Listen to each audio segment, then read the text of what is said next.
ಆತ್ಮೀಯ H16 news ವೀಕ್ಷಕರೇ, ನಾನು ನಿಮ್ಮ ವೈ ಅಥವಾ ಮಲ್ಲಪ್ಪ ಜೋತಾವರ್. ಆತ್ಮೀಯರೇ, ನಮ್ಮ ಕಮಲ್ ಹಾಸನ್ ಅವರು ಒಂದು ಮಾತನ್ನು ಮಾತಾಡಿದ್ದಾರೆ.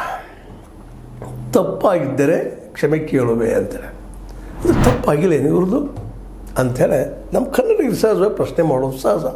ಆದರೆ ಅವರೊಬ್ಬರು ತಮಿಳಿಯನ್ ಅನ್ನೋದನ್ನು ನಾವು ಮರಿಬಾರ್ದು. ಯಾಕೆಂದ್ರೆ ತಮಿಳು ನಮ್ಮ ದೇಶದ ಭಾಷೆನ, ಹಾಗಂತೇಳಿ ಕನ್ನಡದ ಬಗ್ಗೆ ಸಣ್ಣದಾಗಿ ಮಾತಾಡೋದು ಅಂತ ಇಲ್ಲ. ತಮಿಳಿಂದ ಕನ್ನಡ ಹುಟ್ಟ್ಯದ ಅನ್ನೋಂಥ ವಾದ ಭಾಳಷ್ಟು ತಮಿಳರಲ್ಲದ. ಅಲ್ಲಿ ತಮಿಳರಲ್ಲಿ ಒಂದು ನಾವು ಗಮನಿಸ್ಬೇಕಾಯ್ತೇನಪ್ಪ ಅಂದ್ರೆ, ಜಗದಲ್ಲಿ ನಮ್ಮ ಶ್ರೇಷ್ಠ ಯಾರಿಲ್ಲ, ದ್ರಾವಿಡ ಭಾಷೆ ನಮ್ಮಿಂದ ಹುಟ್ಟಿದ್ದು ಅನ್ನುವಷ್ಟು ವಾದ ಮಾಡೋರು ಇದ್ದಾರೆ. ಸಹಜ ಅವ್ರ ಭಾಷೆ ಬಗ್ಗೆ ಹೆಮ್ಮೆ ಇರೋದು. ನಮಗೂ ನಮ್ಮ ಭಾಷೆ ಬಗ್ಗೆ ಹೆಮ್ಮೆ ಅದ, ನಮ್ಮ ತಾಯಿ ಬಗ್ಗೆ ಹೆಮ್ಮೆ ಅದ, ನಮ್ಮ ತಂದೆ ಬಗ್ಗೆ ಹೆಮ್ಮೆ ಅದ, ಎಲ್ಲರೂ ಇರಬೇಕಾದ್ದಿನ. ಆದರೆ ಇದು ಎಲ್ಲ ತಂದೆಗಳು ನಮ್ಮ ತಂದೆ ಹಿಡಿದಿದ್ದಾರೆ ಅಂತ ಹೇಳೋದು ಇದೆಲ್ಲಿ ಮಾತು ಅಂತ. ಈಗ ನಮ್ಮ ಹಂಪ ನಾಗರಾಜಯ್ಯನವರು, ಪ್ರೊಫೆಸರ್ ಹಂಪ ನಾಗರಾಜಯ್ಯವರು ಸ್ಪಷ್ಟವಾಗಿ ಒಂದು ಆರ್ಟಿಕಲ್ ಬರೆದು ತಿಳಿಸಿದ್ದಾರೆ.